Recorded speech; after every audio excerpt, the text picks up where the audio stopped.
Students discuss the Take a Knee controversy. We look back at the Susan G. Komen's Race for the Cure. We take back the night with Cab. And I got a first-hand look at the UTC and Blood Assurance's Blood-A-Nuga Drive. I'm Jake Taylor. And I'm Carlton Smith. Your news starts now.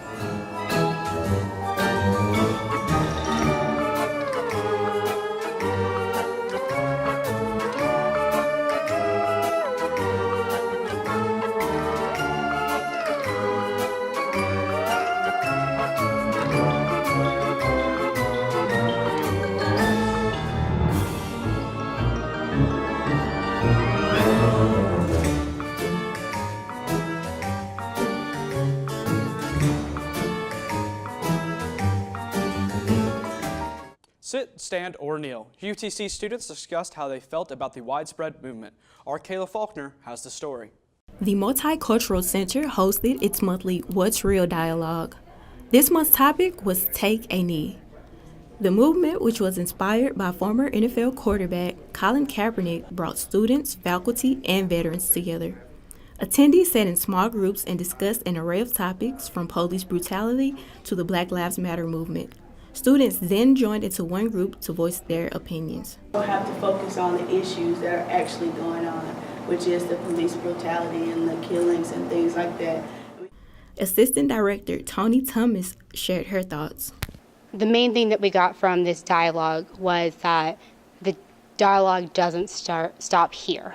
And what are we going to do as action steps as a ripple effect to bring it into the community to make a change. We can't have community without unity, so this was the first step towards unity here at UTC. Be on the lookout for next month's dialogue. The power of pink was on display for the Susan G. Komen Race for the Cure. Our Emily Howland has the story. Be bold, be fearless, be more than pink is probably something you've heard or seen around the Chattanooga area for the last month or so. That's because October is Breast Cancer Awareness Month. Our local Susan G. Komen hosted the annual Race for the Cure event. This year's race marked 18 years in Chattanooga. Survivors and supporters gathered before the race for a breakfast, which was followed by the Survivors Parade and then the annual Survivors Picture. Friends and family and supporters also gather for the events to cheer, register, and get ready for the race. The special ambassador for the race this year was Monique Burke, wife to Chattanooga Mayor Andy Burke, whose mother was a breast cancer survivor. She encouraged everyone to continue to help fight to find a cure to the disease and began the race. Money raised for Susan G. Komen is broken up into two parts. 25% goes to the research and 75% stays local for things like grants to help pay for breast cancer screenings. If you missed out and want to donate, you can always head over to KomenCentralTennessee.org. Still looking for Halloween plans? UTC Outdoors is hosting a Halloween climbing extravaganza. There will be a costume contest, games, and most importantly, candy. If you're interested, head down to the climbing wall on October 31st from 8 to 10 p.m. Well, fraternity and sorority information is becoming more transparent at UTC. Details on past, present, and future Greek organizations are easier to find at UTC's website. The information includes reasons for suspension, philanthropy, statistics, and academic standing. The purpose is to bridge the gap about UTC Greek life while promoting safety on UTC's campus. Students, faculty, and staff came together this week to take back the night. The intent is to end violence in all forms. Here's the story. I'm Olivia Brown reporting for Mocs News. And I'm Miguel Atelier, and here we are at Chamberlain Field to report the Take Back the Night event. For its 5th year, Take Back the Night takes a stand against violence. Community members gathered at Chamberlain Field to enjoy music, crafts, and free food before taking the annual march through the historic Fort Wood district to raise awareness about these issues. This event is internationally recognized as a visible stand against sexual assault. Immediately following the march was a candlelight vigil in honor of the lives lost to violence. Take Back the Night really symbolizes an opportunity to stand in solidarity with people who have unfortunately been victimized by some type of violence.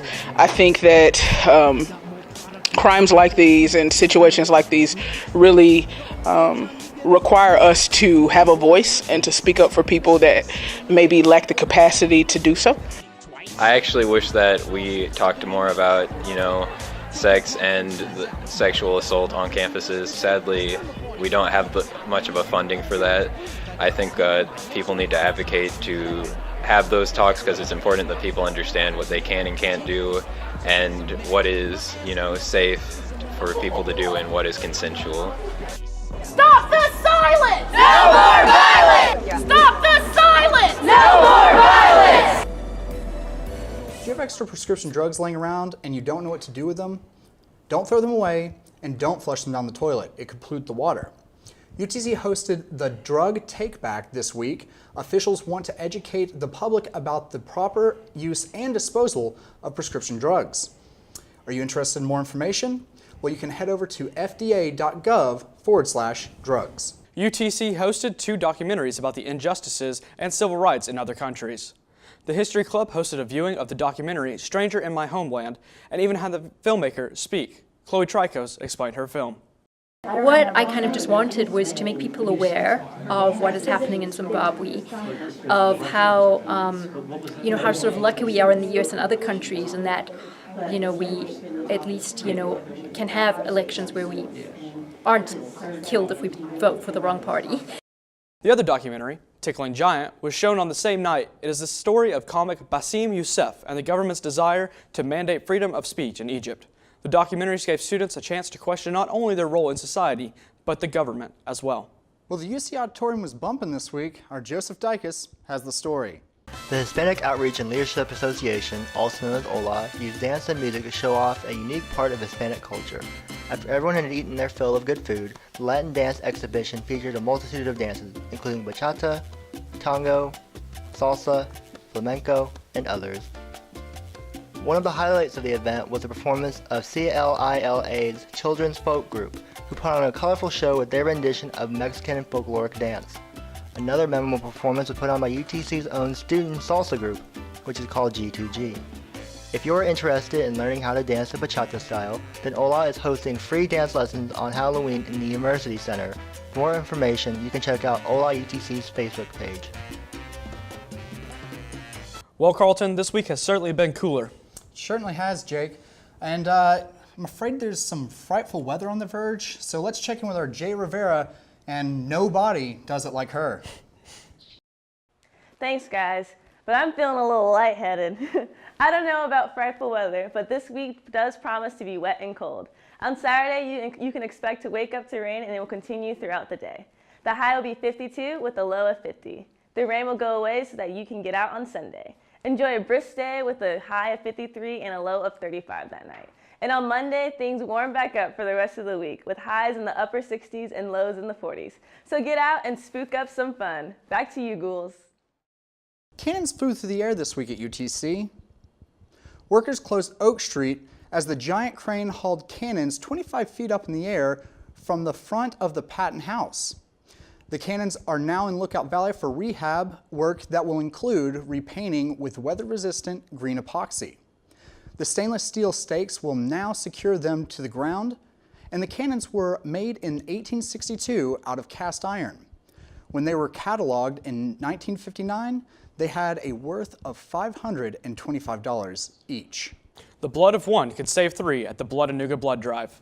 Just 10 minutes to give some blood is all it took when the Mocs flocked to the Tennessee room, unless you were one of the select few who were asked to give a little more time and some plasma. Donors were even presented the opportunity to become future bone marrow donors. A quick swab of the mouth, and you will go into the donor registry with hopes of one day heading up to Vanderbilt to donate to somebody whose life depends on it. Everybody who donated got a free shirt, as you can see I'm wearing here in the video, and free snacks, including Chick-fil-A. And was that before or after you passed out? Well, I never exactly passed out, but I was certainly feeling lightheaded, and the life was draining out of me. Hey, speaking of having the life drained out of you, are Michael Snowden and Kayla Faulkner here to talk about UTC football. And the Volunteers football, which is also looking stuck and bled out too. Do y'all think we can pump some life back into these football programs?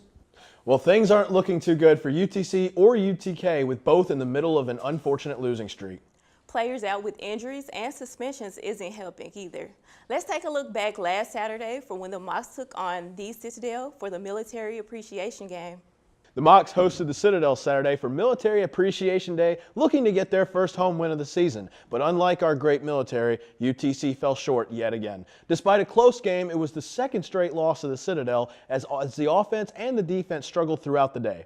The Citadel run game opened up the passing game as Dominic Allen found Josh LeBlanc keeping Citadel in front, the position they would be in most of the game. Despite the Citadel offense dominating, Darrell Bridges kept fighting, pulling off an incredible diving touchdown to tie the game and give the Mocs life at half. The momentum would not last all game, however. Jacob Goddard kept Citadel in the lead late with 2 second-half field goals, setting up a 20-14 lead, giving the Mocs a final chance. Throughout the entire final drive, Cole Copeland, the Chattanooga native, was able to find his wide receivers, and the O-line was creating gaps for Bridges. But it would all come down to a 4th-and-goal play where Copeland would throw an interception, giving the Citadel the victory and keeping the Mocs winless at home this season. UTK is also struggling in football. The Vols are 3-4 on the season and 0-4 in the SEC. This week we had the suspension of star running back John Kelly and for suspected possession of marijuana. Knoxville police also charged backup linebacker Will Ignite. The Vols play Kentucky this week. The Houston Astros needed 11 innings to beat the LA Dodgers in Game 2 in the World Series. The Astros evened the series at 1 each. The two games had a combined 8 home runs in this game. Houston struck first with an RBI single by Alex Bregman in the 3rd inning, but the Dodgers tied the game up with a solo homer by Jock Peterson in the 5th, and the Dodgers would take the lead with a 2-run home run by Corey Seager in the 6th inning. But the Astros would not quit, as Carlos Correa hits an RBI single in the 8th inning and with a dramatic solo homer by Marwin Gonzalez in the 9th inning. The World Series will continue tonight in Houston. Chattanooga Soccer celebrated Senior Day with a win against Wofford at Finley Stadium. The Mocs finished up their last home game of the season with a 1-0 win over Wofford. In the second half, Jordan Mueller swiped the ball away from the Wofford keeper to pull the Mocs ahead with a goal pass into an empty net. Wofford was unable to get past UTC keeper Bailey Coppage, who earned her 3rd shutout of the year. With regular season play finished, the Mocs look ahead to the Southern Conference Tournament held in Greensboro, North Carolina. The Mocs are the number 6 seed. They will face the number 3 seed, UNCG, on the road. Count on us to keep you updated in next week's broadcast. And that's all for this week in sports. I'm Michael Snowden. And I'm Kayla Faulkner. Now back to Carlton and Jake. Scrappy Mock has a problem. But here's how you can help him.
Well, Carlton, it's Halloween weekend in the Chattanooga area, and there's plenty of spooky things to go on out there.